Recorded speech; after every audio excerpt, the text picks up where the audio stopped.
Hello friends, Radhe Radhe, हर हर महादेव। मैं मीनाक्षी एक बार फिर से आपके सामने अपने नेक्स्ट वीडियो के साथ प्रेजेंट हुई। तो चलिए, शुरू होने से पहले फटाफट से बताइए आप सभी लोग कैसे हैं। I hope you are happy and healthy. तो चलिए, इसी के साथ मैं आज का टॉपिक आपके साथ शेयर करती हूं। जैसा कि पिछले कुछ वीडियोस में हमने बातें की अर्ली एडल्टहुड पीरियड में मैरिटल एडजस्टमेंट्स को लेके यंग कपल्स के बीच में, तो हमने बहुत सारे ऐसे फैक्टर्स को जानने की कोशिश की जो कि उनके मैरिटल हैप्पीनेस को काफ़ी इन्फ्लुएंस करते हैं, जिससे कि marital adjustments and as well as happiness जो है वो बनी रहे या बिगड़ सकती है। तो ऐसे ही कुछ चीज़ें हमने जानी कि एडजस्टमेंट विद द मेट्स कैसे होता है, सेक्सुअल एडजस्टमेंट्स यंग कपल्स के बीच में कैसे होते हैं। आज इस सेशन में हम ऐसे नेक्स्ट थर्ड एडजस्टमेंट की बात करेंगे जो कि उनके मैरिटल हैप्पीनेस और एडजस्टमेंट को बहुत ज़्यादा इन्फ्लुएंस करती है, जो कि है उसका टॉपिक है financial adjustments. Financial adjustments among young couples, जो कि बहुत ही एक्साइटिंग और बहुत ही इंफॉर्मेटिव टॉपिक है, जो कि काफ़ी आपको काफ़ी हद तक काफ़ी इंफॉर्मेशंस देगा यंग कपल्स के बारे में, बहुत ही हेल्पफुल साबित होगा। तो आज का ये बहुत ही फाइनेंशियल एडजस्टमेंट टॉपिक जो है यंग कपल्स के बीच में, वो बहुत ही इंपॉर्टेंट होने जा रहा है, जो मैरिटल हैप्पीनेस और एडजस्टमेंट्स को इन्फ्लुएंस करता है। तो मैं आपसे आशा करती हूँ, I request all of you my dear friends to please be remain in the session till the end to get the whole information. और अगर अभी तक चैनल को सब्सक्राइब नहीं किया है तो प्लीज जल्दी से करिए, जिससे आगे आने वाली हर वीडियो का, हर इन्फॉर्मेशन का आपको आसानी से नोटिफिकेशन मिल सके और आप उसका आसानी से लाभ उठा सकें। तो चलिए, इसी के साथ let us begin with the session. तो जब हम financial adjustments among young couples की बात करते हैं तो इट इज, हम जान सकते हैं कि it is the third major adjustment problem in marriage. ये मैरिज के अंदर थर्ड मेजर प्रॉब्लम के तौर पे हमें देखने को मिल सकती है, जो कि है फाइनेंशियल रिलेटेड एडजस्टमेंट्स। मनी और lack of it has a profound influence on adults adjustments to marriage. तो बहुत ज्यादा मनी का होना या फिर उसकी कमी होना, मनी का जो भी है, ये दोनों ही जो चीज़ें हैं फाइनेंस से रिलेटेड, मनी से रिलेटेड, लैक हो चाहे प्रोफाउंड हो, ये दोनों ही जो है आपके मैरिज में एडजस्टमेंट्स में किसी न किसी प्रकार का कुछ न कुछ एडजस्टमेंट्स मांगती है और प्रॉब्लम्स डेवलप कर सकती है। Today as a result of premarital experience in the business world, many wives resent not having control of the money needed to run a home, and they find it difficult to adjust to the living on their husband's earnings after having been accustomed to spending their own money as they wish. तो बहुत सारे आज के date में ये देखा गया है कि जो भी बहुत ज़्यादा प्री मैरिटल एक्सपीरियंसेस होते हैं, स्पेशली विमेन के लिए जो उनके रहते हैं, तो बिफोर मैरिज जैसे कि देखा गया है कि वो बहुत ज़्यादा बिजनेस वर्ल्ड या फिर अपना कैरियर ओरिएंटेड होती हैं और उनको अपनी खुद की फाइनेंशियल हम कह सकते हैं कि होल्डिंग होती है अपने मनी के ऊपर। तो ये स्पेशली वाइफ्स के लिए बहुत ही ज़्यादा डिफिकल्ट हो जाता है आफ्टर मैरिज, अगर उनको ये होल्डिंग उनसे निकाल दी जाए, और उनको बहुत ज़्यादा डिफिकल्टी का सामना करना पड़ सकता है कि अगर उनको सोली जो है वो डिपेंड हो अपने हस्बैंड के अर्निंग्स पे और उसी में उनको होम रन करना पड़े, तो ये उनके लिए बहुत ही ज़्यादा एक डिफ़िकल्ट सिचुएशन पैदा कर सकती है, जिसके लिए वो काफ़ी रिसेंट होती हैं, क्योंकि पहले तो उनको अपनी अर्निंग्स होती थी और वो एज देयर ओन वे वो अपनी अर्निंग्स को खुद के ऊपर, औरों के ऊपर जैसे भी मर्जी होती थी वो खर्च करती थी। बट अब एक लिमिटेड अर्निंग में उनको घर भी चलाना रहता है और उस हिसाब से मतलब एक कॉमुलेटिव मेंटेलिटी के साथ उसको मतलब हस्बैंड के परमिशन और हस्बैंड के एक्नॉलेजमेंट के साथ ही कोई चीज़ को स्पेंड करना रहता है और उतने दायरे में रह के करना पड़ता है। तो ये सारी चीज़ें जो हैं वाइफ्स के लिए थोड़ी ज़्यादा डिफ़िकल्ट हो जाती हैं, जो कि उनका जो पास्ट एक्सपीरियंसेस रहता है, प्री मैरिटल एक्सपीरियंसेस रहता है, वो उनके खुद के कमाने पे डिपेंड रहता है और उनको अपने हिसाब से पैसा खर्च करने का जो भी मतलब विश हुआ, जहाँ मन हुआ वो स्पेंड करने की आदत रहती है, जो कि अभी नहीं हो पाती है। तो ये उनके लिए एक बहुत बड़ा मैरिज में एडजस्ट होने के लिए बहुत बड़ा एक कारण हो जाता है, प्रॉब्लम क्रिएट हो जाती है। Many man also find financial adjustments very difficult, particularly if the wife worked after they were married and then must stop with their arrival of the first child. तो कुछ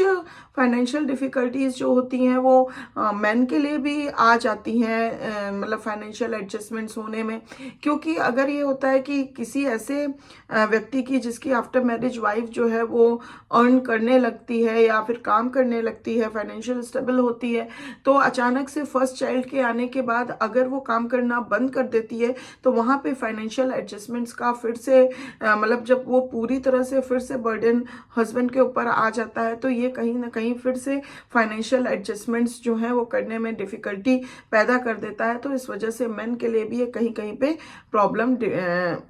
इंक्रीज कर देता है, problem develop कर देता है। Not only is their total income reduced, but the husband's earnings must now cover a wider area of expenses. तो इस वजह से क्या होता है कि फर्स्ट चाइल्ड के आने के बाद अगर जो वुमेन पहले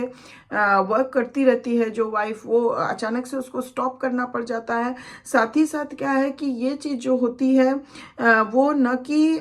जो भी एडिशनल इनकम घर में आ रही थी दोनों व्यक्ति के काम करने से, मतलब वाइफ के भी काम करने से जो एडिशनल इनकम घर में आ रही थी वो तो कहीं ना कहीं रिड्यूस हो ही जाती है, क्योंकि after coming of the first child, मतलब अगर विमेन जो है वर्क करना स्टॉप कर देती है तो वो इनकम आना बंद तो हो ही जाती है। साथ ही साथ जो कि हस्बैंड की अर्निंग है वो भी ज़्यादा से ज़्यादा बढ़ जाती है, मतलब कवर करना पड़ता है हस्बैंड को इन्हीं सब एक्सपेंसेस में। तो क्या होता है कि घर चलाने में, बच्चे की परवरिश में, इस सब में जो है मोस्ट ऑफ द अर्निंग्स उसी में एक्सपेंस हो जाती है, खर्च हो जाती है।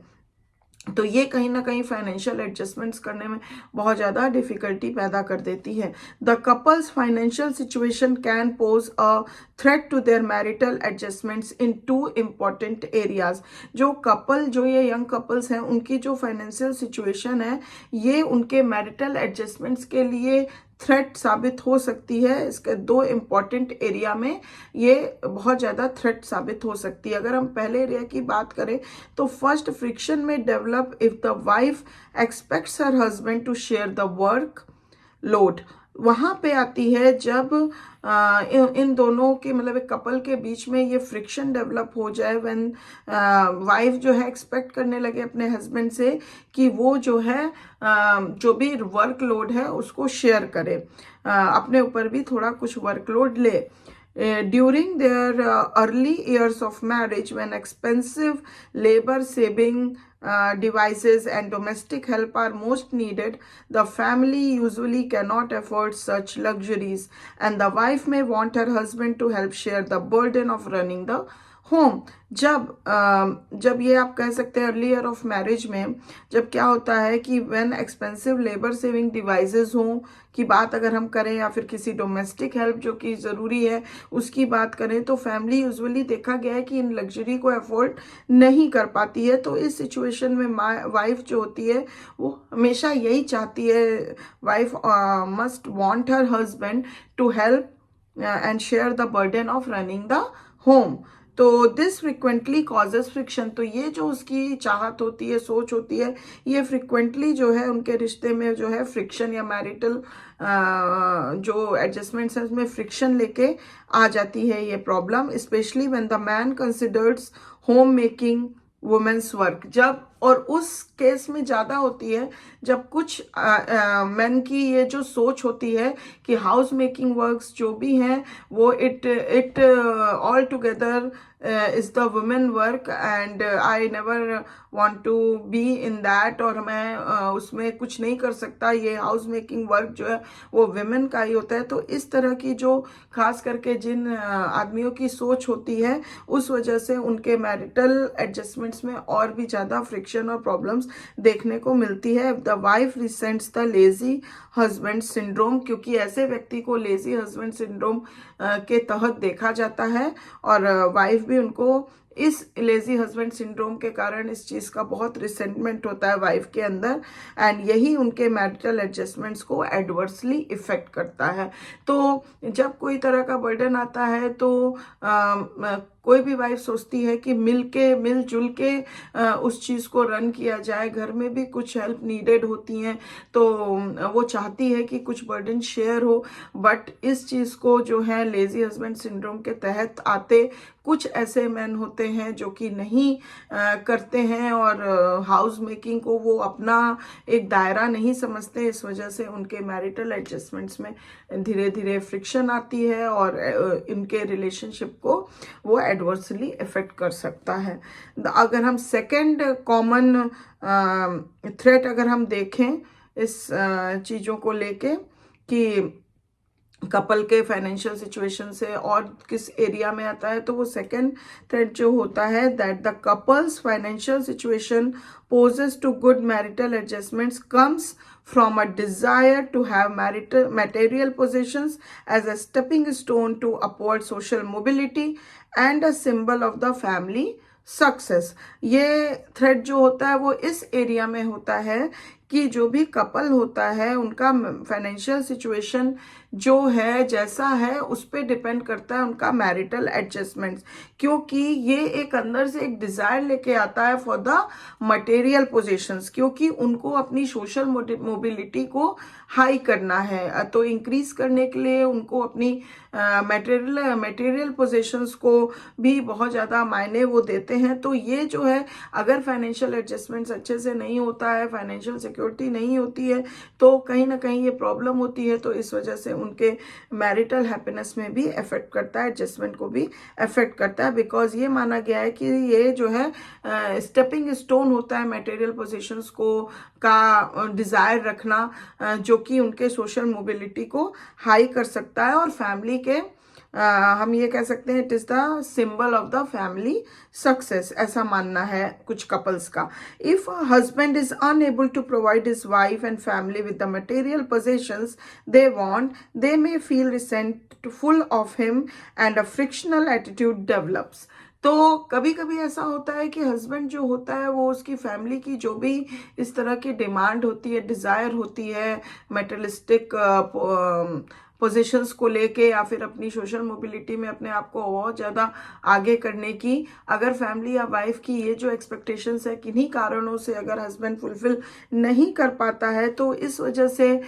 उसके प्रति जो भी फैमिली और वाइफ होती है वो बहुत रिसेंटफुल हो जाती है। और यहीं पे क्या होता है कि कुछ हम कह सकते हैं फ्रिक्शनल एटीट्यूड्स भी उनके अंदर डेवलप हो जाते हैं हस्बैंड के प्रति या फिर उस मैन के प्रति। Many wife faced with the problem take jobs to provide the family with such position. कुछ ऐसी वाइफ्स होती हैं कि अगर ऐसी सिचुएशन देखती हैं तो वो भी जॉब पकड़ लेती हैं, जिस वजह से वो फैमिली को ये सारी पोजीशंस को फुलफिल कर सकें और ये मटेरियलिस्टिक पोजीशंस वो ला सकें फैमिली के लिए। Many husbands object to this because they feel that